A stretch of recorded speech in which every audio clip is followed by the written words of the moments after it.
Hey everybody, it's Jenny and I am back to stitch another applique of the month table runner. I enjoyed the last one so much. It's at home on my table and I'm loving it, and I'm super excited to get cracking on the next month, which is a bunch of luck. And I just stitched out the first side and I couldn't be more excited with how it turned out. Love it. So I'm going to do it again. Come with me. Let's enjoy the journey together, shall we? Okay, the first thing I'm going to do is I'm going to fold this lengthwise as per the directions. Now, may I just say it's very important to follow the directions, because last night when I came in to stitch this side, I got a little cocky and I did not follow the directions, and guess who ended up unpicking for an hour because she hooped it wrong. Don't do that. If I had followed the directions, I would have just been spot on and no problem, so learn from my mistakes. I'm using the 8x12 size. This does come in two sizes, 5x7 and 8x12. I'm doing the 8x12, so I'm following the directions for that. So I measure that and then I fold it up.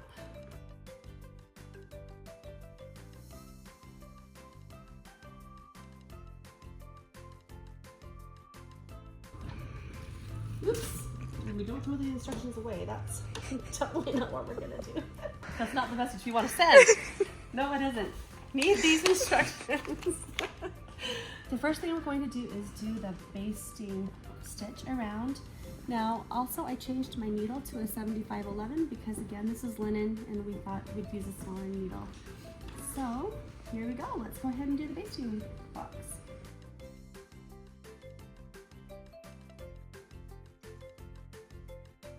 I should say I've gathered my threads and I've also cut my fabrics and put the fusible backing on them already. This entire stitch out took me about an hour and 15 minutes maybe.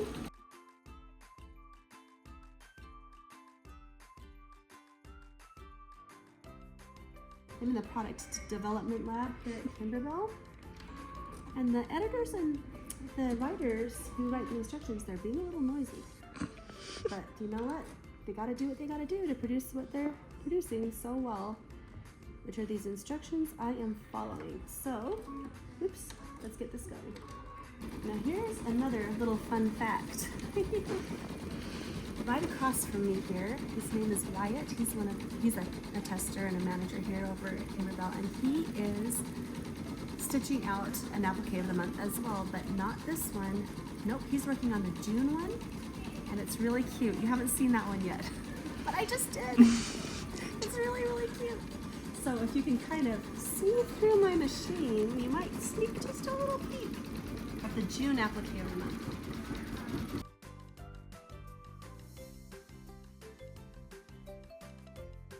Is that allowed? Is that okay? Okay, now we are on step number 5, so we're changing to Willow, which is a glide color right here. These stems are looking so beautiful. I love all the shades of green. They look verdant and St. Patrick's Day-ish.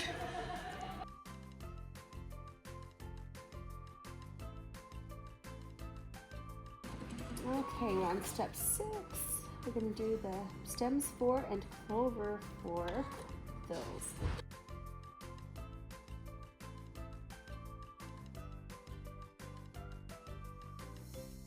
Alright, and we're going to stitch the stem 5 fills. And then we're going to move on to the applique. So, that's coming up. Now we are going to start the applique, which is these little clovers here, and I'm so excited about that. So we're going to stitch, place, stitch, trim, and stitch. So we're going to stitch the placement lines with this light colored pistachio nut thread of our light colored shamrocks. They're a little faint, but you still can see them really well. All we need to know is where that fabric's going. And I think that this is really clever because we're actually going to do 2 at once with both the placement lines and also placing of the fabric. That's a lot more efficient, so our digitizers think of everything.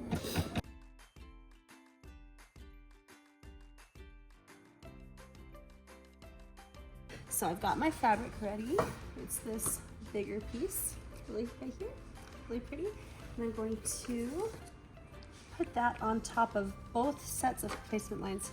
Hold on one second, I'm gonna just trim this up really quick. Do the Kimberbell flexi snips. Everyone needs a pair, I'm saying. Okay, so we're going to put this here and here. I'm going to grab some tape, which I actually put over here. All right, I'm gonna grab some Kimberbell paper tape, also a must. All right, maybe I'll just do one more for good measure. Okay, and let's stitch those tack down lines.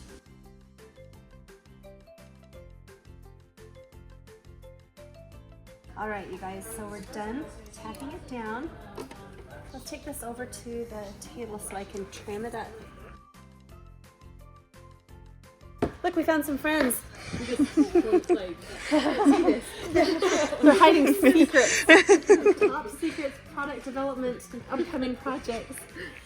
I'm using these double curved applique scissors, which I love. Look how huge, how big these loops are, which I love because my fingers are they're a little chubby, friends.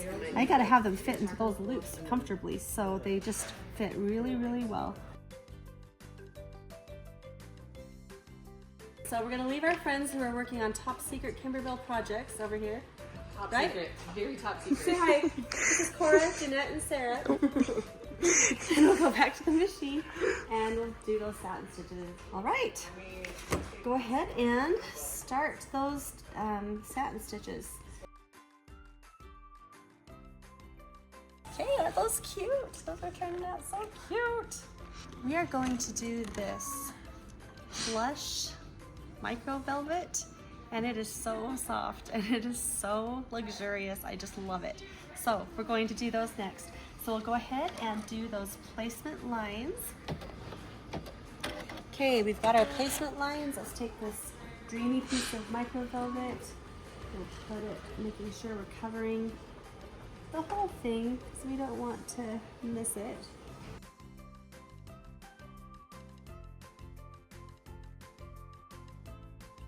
The one thing I love about this shamrock is this beautiful little decorative stitch in the middle. This little swirly do.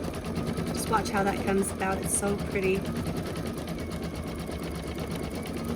that pretty? It's very Celtic to me. Now these are going to be a raw edge applique, so I do want to pay attention to how I'm trimming it because that's what I'm going to end up with. So I don't want to whackety whack this one. I want to be more careful.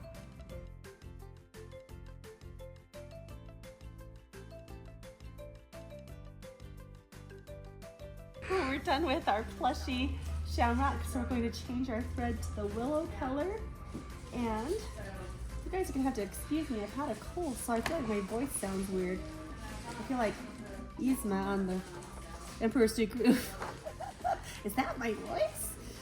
Anyway, okay, so we're ready to do the medium shamrocks. So we're going to go ahead, I just changed my thread, and we're going to stitch the placement line. Now this is just one little shamrock. So I'm gonna use this little diamondy fabric. Product dev people are doing something on their table and it looks important and I don't want to disrupt their work. So we'll just do this one here. It's probably better to do it on a hard surface so you don't risk popping the hoop, but I'm gonna live on the edge today. Okay, let's do that satin stitch.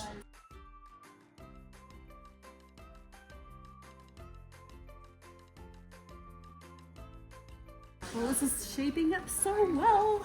All right, we are on step number 16. So 16, we need to change to color B, which is the aloe color. And then we just have our final shamrocks. So let's get those started. We're going to do the dark shamrocks. And again, we're going to do 2 at once. Okay, we're gonna put our fabric like this, so it covers both. We'll tack those down. We just finished trimming up our final shamrocks, and Danny dropped in. Hi, Danny. Yeah, I He said come in and he check came in over. and see how it's all going. He said, "How is a bunch of luck coming?" And I said, "It's going great, because it is." Thank you for designing such a great project for us, Danny. Am I right, ladies? Looking awesome. Gentlemen? Thank you. We're on step number 18. So we've got the satin outlines and details.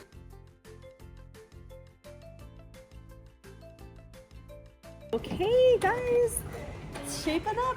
Now all we need to do is tie a bow on this bouquet. So we're going to stitch our bow in step number 19. We're going to do the dark sections of the bow. I don't know if this happens to any of you, but I find myself getting a little sleepy at the embroidery machine because it's so soothing. That beautiful hum, that beautiful rhythm. I just feeling like I'm taking a little nap right now, but I'm being productive, so I'm not sleepy. It just makes me a little drowsy. I love it. Okay, final step, final thing. We're gonna change colors because we have some like shading going on with this bow. So we're changing from our dark color to our light color. Needle, and away we go.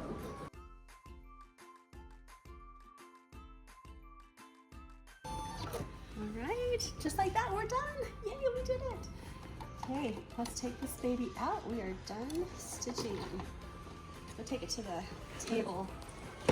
Look at that, you guys. Look what we just did. Isn't that beautiful? Okay, now we're going to just remove the basting stitches.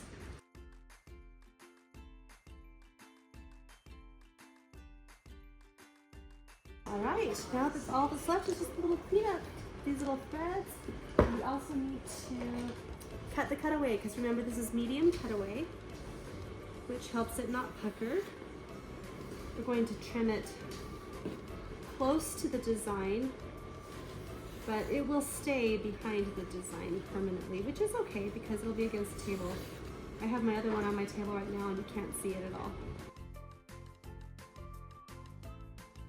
Hey guys, just like that, we are done. We are done with this beautiful design. I am so excited to put this on my table. A bunch of luck. And it was really a bunch of fun is what it was to stitch it out. So I hope you have fun with this month's applique of the month. Go subscribe if you haven't already and have so much fun experiencing the joy of creativity with applique of the month. Thanks for joining me, guys. See ya.